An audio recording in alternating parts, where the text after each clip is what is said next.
Welcome to the 19th ESC Every Soldier Counts podcast.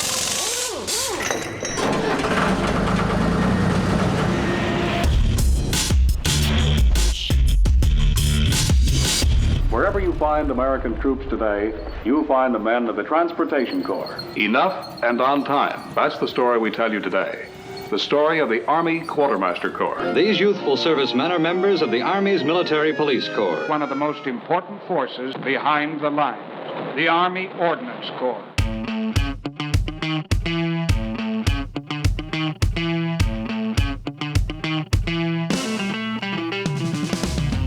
Welcome to the 19th ESC Every Soldier Counts podcast. I am Sergeant First Class Adam Ross, Public Affairs NCOIC for 19th Expeditionary Sustainment Command, and we have a special episode today. We recently recorded our first joint podcast, and this is our first podcast episode where I'm completely outnumbered by civilians. So on this podcast, we are welcoming three VIP spouses from Team 19. We have Mrs. Janelle Allen, the spouse of Brigadier General Allen, the commanding general of 19th ESC. We have Mrs. Lana Peters, spouse of Command Sergeant Major Chad Peters. And we have Mrs. Sunny VandeGevel, the spouse of Captain J.C. VandeGevel, who's the company commander here at HHC. So welcome to the podcast, all three of you. Thank you. Thank you for having us. Yes. So on a lot of our podcasts, we talk about kind of educating people on what we do at 19th ESC, where, how we can help people that are just coming here. This one, we're going to talk a little more, focus more on the family element of it. So start with you, Mrs. Allen. What do you see as some of the initial challenges maybe of families who first come here to Korea? Well, for families leaving the States, especially if this is your first overseas tour, like it was mine, you have to get over the nerves of coming to a new country. You have to get over the nerves of figuring out how to drive here, read here, and get around. If your children are coming, schools, doctors, all the same normal things we go through back in the States. It's just amped up a little bit more because you're in a different country. And what was this your first overseas tour? It is. This is the first time we've moved our family overseas. So for us, we also had to get our kids in school, find their activities that they fell in love with in the States, and driving. Driving was a big one for me. Mm-hmm. Still is a little bit because I'm still new. But Lana, you've had a pet that came with you as well. Yes, of course, Jack. How can I forget him? That was my biggest worry, getting him here. And he's elderly. But I was so happy to pull in and get him out of the car and into our house. That was we had arrived by then, so I was really nervous about that. And Sunny, you have been overseas before, and so this will kind of transition us into kind of the get to know you section. So can you talk a little bit about your experience in Asia before coming to Korea? Oh, I am from Korea, so I was born in Korea, and I left Korea to live in China when I was 27, and in China while I was teaching, because I'm a teacher, and then JC was a teacher at the same school, and we dated in China, and we engaged in China. Yeah, he mentioned it so many times. Yes, we we engaged in Mountain Everest. So really? Yes, in China. Wow. So that was a very romantic, beautiful moment. Yeah, no air much there up there. So I said yes. So it would have been a long trip down. Yes, yes. It takes 2 days from Lhasa, Tibet, to go to Mountain Everest to base camp. So after that, he joined the military, and then I left to China to live in the States. So we lived. I lived in the States for like 6 years, and now finally I'm home. So Korea is my home, but I'm from Seoul, and I never been to Daegu before, really? Or even Busan. Oh, really? Yes, wow. You will see so many people from Seoul never traveled in Korea, but they traveled everywhere else in other countries, like in the world. That was me. Yeah, I'm one of them. So. After I first came, I reversed like how people have a difficult time to adjust themselves in different countries. Absolutely, the language issue, or people treat foreigners differently. But I think people in Daegu are very nice to foreigners, and they like to, they are very respectful with the foreigners, especially U.S. militaries. They think that U.S. military is very helpful for the countries to keep the country safe. Mm-hmm. Yes, that's what when I heard. I'd been in Korea before I brought my family here, and when we got orders, the first thing I said to my family, to my wife, was like, "Wait till you meet Koreans." I mean, Korea is great, but Koreans are even better, and the way they treat you there is amazing. And so, Janelle, going back to you, so you and your husband are from North Dakota, yes, correct? Both of us. And so have you been? I can't remember. Have you been with him through his whole military journey? I have been with him through his whole military journey. I met him as an E1, and we got married when he was an E4, and then did ROTC and came on active duty. So I've been with him a long time. And so what was it when you heard that he was going to be taking command in Korea? Was it ever a question that you wouldn't come with him, or that you really wanted to? What was your initial feelings? Yes. So the big joke in our family is, everything the military does, you have to do 5 W's. And in our household, it's the 7 W's, the who, what, when, where, why. And so we have to go through why, and then we strap on the bootstraps and we take off and go. It was definitely a culture shock, but it has been amazing. And as you were saying, Koreans, they are so gracious, so wonderful. I honestly can't think of a better place to live. And we heard your husband tell the story on the very first episode of the podcast, so I wanted to get your side of it. He said that when he heard the news that he was going to get promoted to Brigadier General, you're at Disney World. So what do you remember from that day? We were at Disney World. We were standing in front of Splash Mountain, and the phone rang, and he showed me the phone, and I'm like, oh my gosh, you have to take it. Go take it. No matter what it is, good or bad, go take it.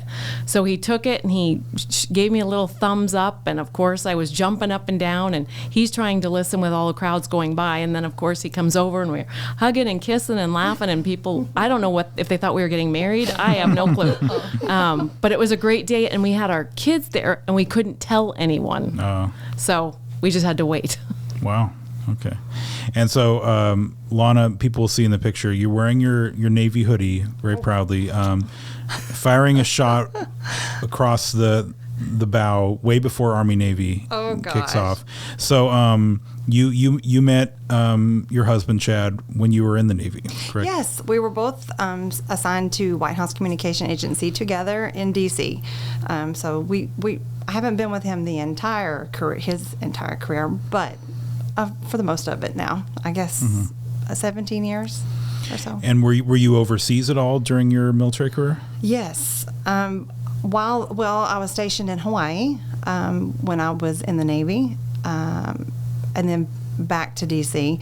I started in Maryland and Florida, Illinois, but Hawaii was my only overseas. And then when I was at the White House, I was able to go TDY quite a bit, visit multiple countries. Okay. And so what went through your head when the thought of bringing your kids to Korea, raising your kids here? Oh, I was so excited for the opportunity. I was so proud of Chad to be selected, and it's the initial excitement, and then you start, oh my goodness, because Seth is the FMP, and Reese is little, and our little social butterfly, but they both have adjusted beautifully. Mm-hmm. And something Sunny touched on too. So let's talk about the schools aspect of it. So what's been your experience in here with school-age children? Great. They're small, and I would say for anyone coming that's new, being in a small community where I think our middle high school is about 200 kids, and I think the elementary school is a little bigger than that. But it's just quaint and welcoming, and the kids have adjusted quickly. Mm-hmm. And really, really good teachers too. What have your? Oh yes. Go ahead, Sunny. Well, yes, I've been teaching for 10 years, and I taught in Kansas for 3 years. I've been a 6th grade teacher there. However, I'm not a U.S. citizen yet. I applied for it, but if you don't have a citizenship, you cannot teach at Daegu Elementary or Middle High anything. So currently I'm teaching at a local Korean school because I have a teaching certificate in Korea and in the States. Well, but I have 2 kids. My son, Bennett, he's in 3rd grade, and my daughter, Ellie, she's in 1st grade. They both love to go to school, although they have to go to school by 7:30 in the morning. It is an early day for our elementary kids. So I think it's because of the bus issue. So that the most kids are in elementary school, so most buses need to run first at 7:30, and then the middle school begins at 8:30, right? Because Lana, you have a middle school kid. 8:30. Yeah. So although it starts early, my kids wakes up at 6:45. Other kids wake up at like 6:30 to get on the bus, and we walk to school because we live right next to Camp George. Yes. Well, and then school is small, so they know each other well, and then they have a free breakfast and lunch. So I don't need to pack anything. They can that counts for something. Yeah, it's a very very small school environment, and really a small community too. So Janelle, what do you like about living in this kind of small town feel of Camp Walker? Well, I grew up in a very small town. So it's not much different than that. There's definitely a lot more people here, but it's about the same footprint as what I grew up in. We are incredibly blessed with a very tight community here. Spouses and children and our soldiers, everybody chips in wherever there's a need. A bunch of us just did put on the homecoming parade and decorated for the homecoming dance. I don't have children. I was there. I was happy to do it.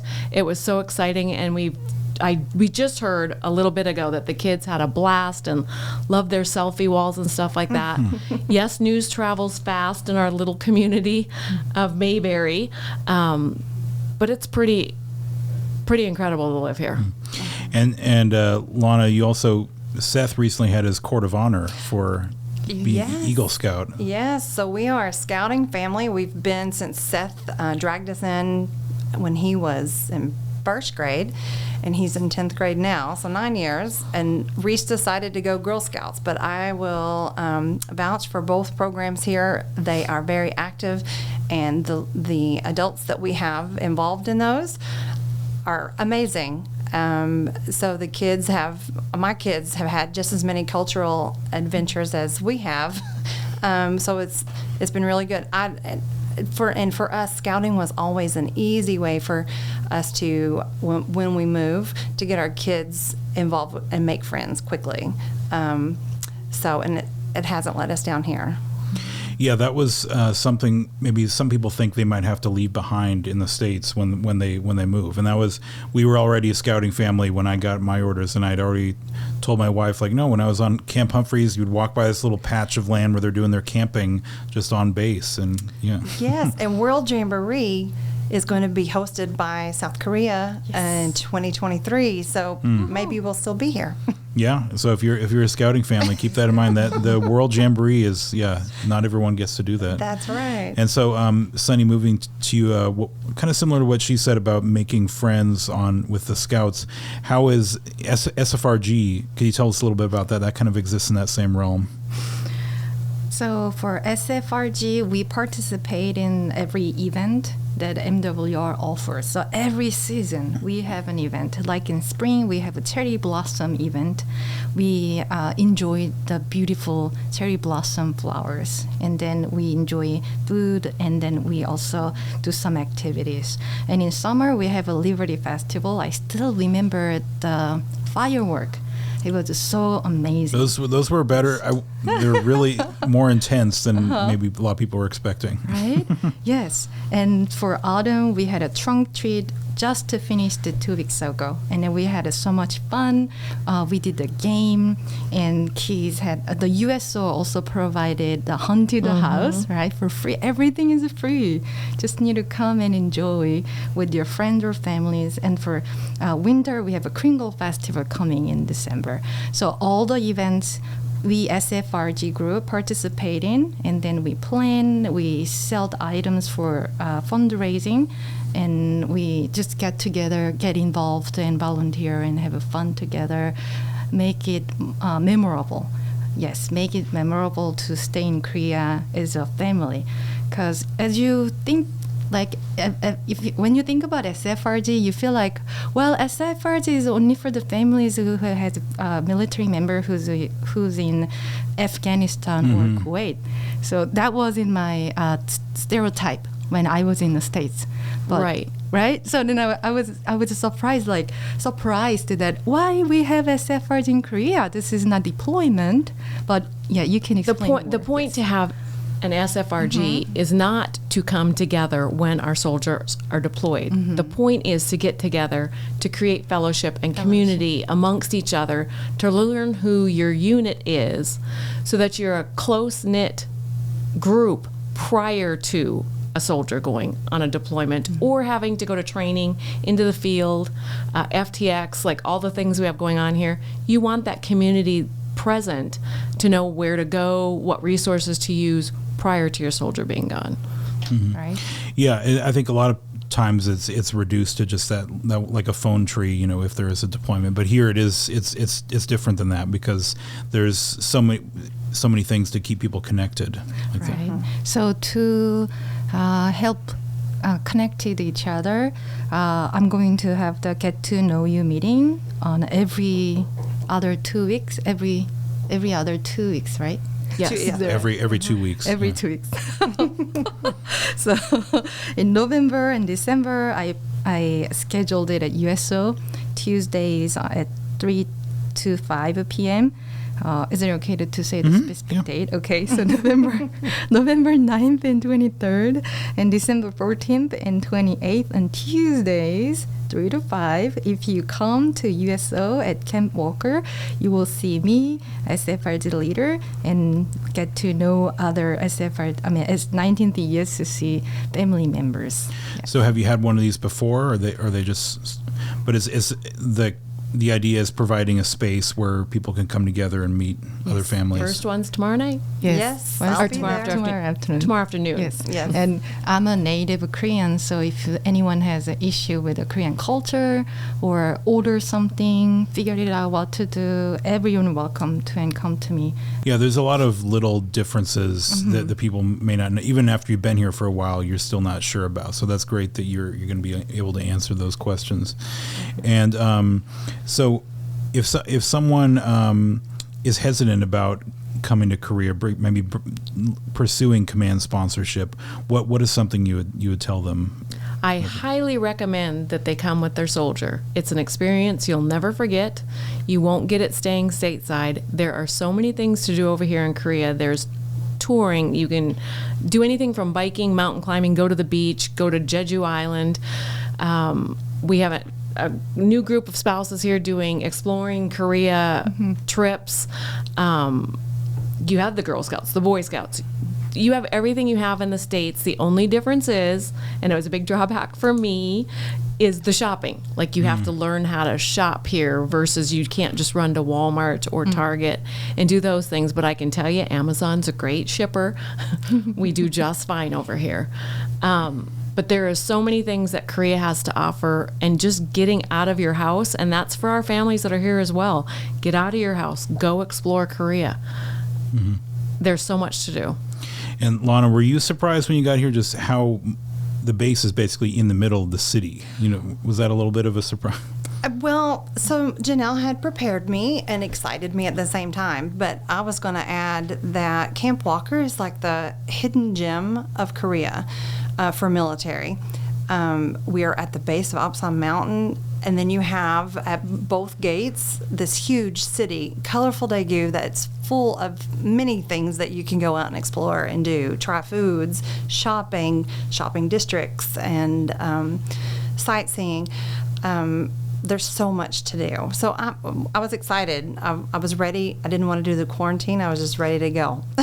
So, yeah, for our families coming over, we highly recommend you start researching. We know everybody loves to Google. So get out there and research. Join all the Facebook groups that are here. The Towers group, Area 4. I was also going to mention we have our Daegu Civilian and Spouses Club. Right. They're very active. They have all their events planned out for the rest of this year. And they're always fun. I think we've done Oktoberfest. We have the Boot Scootin' Barbecue coming up.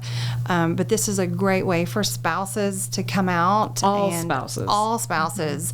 And just make some friends and get out. If you're not comfortable yet to go out into the host nation, just come out and hang out with some of us. And a guaranteed good time.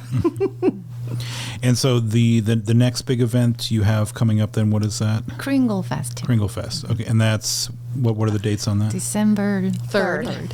Okay, and so that's another thing. You're looking for volunteers, probably, or yes, and then we have gift wrapping events too. So for gift wrapping events, we will set up the table at the PX, and then we get the donation after we help them. Yeah, that's kind of our fundraising right? one. Yes.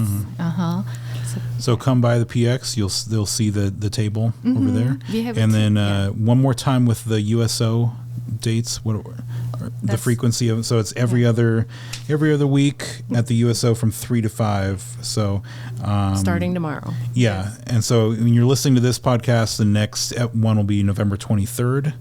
And then there'll be 2 in December, the 14th and the 20th. But November 23rd, we're going to have a potluck.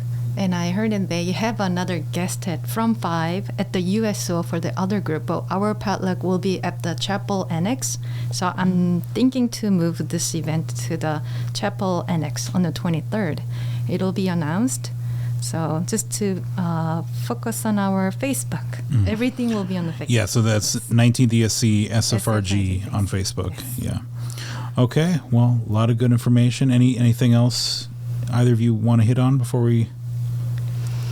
For myself, I'd just like to say thank you to all of our soldiers here in Team 19, and thank you to all of our families. I know there's a lot going to be going on during the holidays. I only urge you to get out of your house. Get out, meet someone new, make that be a priority. If you are nervous about getting out, at least meet one new person so they can introduce you to one more new person. There's just too much that's to offer here for us to be nervous about what our host nation has to offer, as well as what Team 19 has to offer, Area 4, and the city of Daegu. Definitely, yeah. Yes. All right, well, thank you for coming by, and we'll talk to you maybe another time too. Yeah, we'll have you back. That's what we say that at the end of every episode. Well, it's not the first. Thank you. All right, I want to thank Sunny VandeGevel, Lana Peters, and Janelle Allen for joining us here on the 19th ESC Every Soldier Counts podcast. We'll talk to you next time.